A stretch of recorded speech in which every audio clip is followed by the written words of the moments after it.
Hello అండి.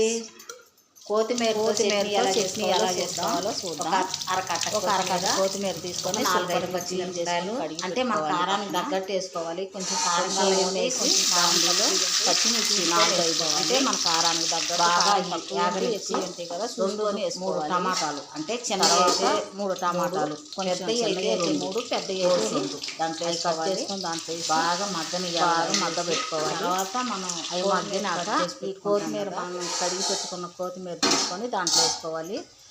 కొత్తిమీర, టమాటా, పచ్చిమిర్చి బాగా మగ్గిపోయినాక తీసుకొని దాంట్లో కొంచెం తగ్గట్టు ఒక చిటికెడు చింతపండు, కొంచెం జీలకర్ర, కొంచెం వెల్లుల్లి వేసుకొని మనం రోట్లో మిక్సీలో అయితే మిక్సీలో, నాకైతే రోట్లో వేయలేదు, మిక్సీలో వేస్తున్నాను.